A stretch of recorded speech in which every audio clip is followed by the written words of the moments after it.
I want him to rebut the specific falsification of the globe where we see things from hundreds of miles away that should be obstructed by literal miles of vertical curvature, including silhouettes. Pick one thing. Pick one thing like that. Okay, so that is the question. Okay, the question is, why do we see too far? And the answer is, we don't. Sorry, they're all lies. Every time you do a picture like that, you're lying about the distance, you're lying about the elevation, right? The altitude from which the picture is taken. You're just lying, right? All of these things. What is the picture you're talking about? Is this a picture where it's like, oh, here's a mountain that's they just take pictures and like, look at this thing that's so far away, we shouldn't be able to see it. Or like, here's the Chicago skyline from across the lake, well, we shouldn't be able to see it. They're just always lying. They're just lying about the distance. They're lying about various. Bro, those were everyone I showed was from a professional photography website that has nothing to do with flat Earth, with all of the information listed. Austin, your model doesn't claim that the distances are wrong.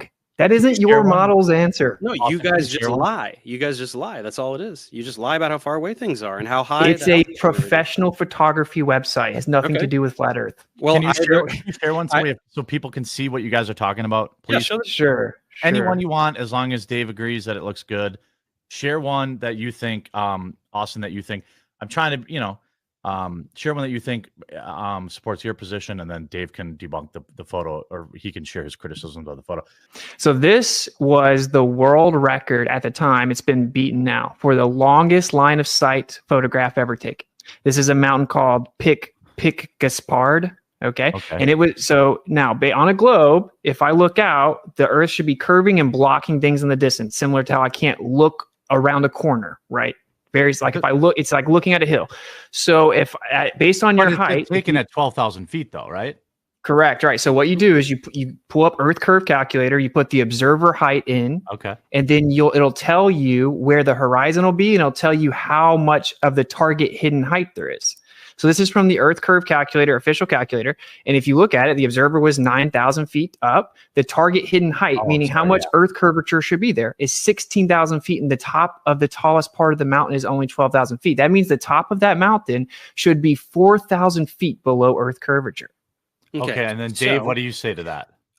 Two things. One, I cannot verify any of those numbers. Those could absolutely be fabricated by you.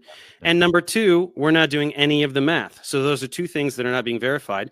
If the numbers were true and if the math wasn't fudged, then I would say, okay, there's probably some kind of atmospheric effect or some kind of thing that I am not aware of that is making us see a little bit further.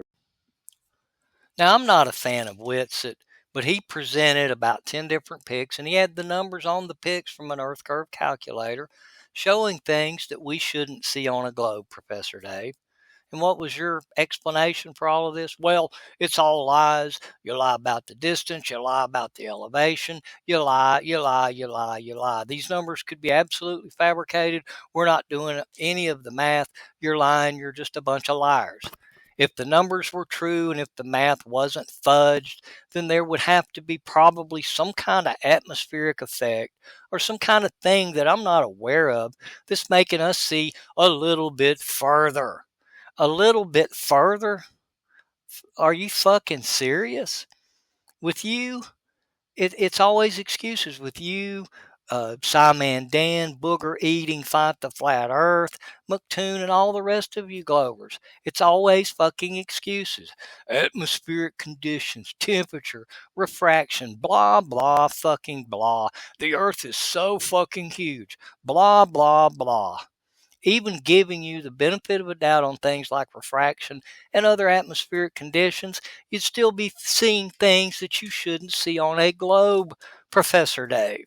According to Neil deGrasse Tyson, who should be a hero to all of you fucking globers, doing a live presentation about the Red Bull jump. He's telling you that at 128,000 feet, which is 24.2 miles above the surface of the Earth, there's not any curvature. That stuff's flat. That's exactly what he said. And he also, on a recent Joe Rogan podcast, said there's no curvature to be seen at even 62 miles above the surface of the Earth, which you guys call the Kármán line. If you'll go look at all those Jeff Bezos Blue Origin flights, you see curvature out the windows of every one of those from the space capsules. You're lying to us. They're not seeing any curvature there. Hell, they probably haven't even been there. I mean, you guys just keep lying and lying and lying. Here's the bottom line. The Earth always measures flat, and that's everyone's reality, whether they want to admit it or not. Hell, just look at water. 71% of the Earth is water. Water doesn't curve and water doesn't bend. There's no proof of that whatsoever, and you can't have a sphere when 71% of the water has no curvature. And no, Professor Dave, a drop of water, a meniscus in a glass, or waves in the ocean do not prove the oceans are curving around an imaginary globe.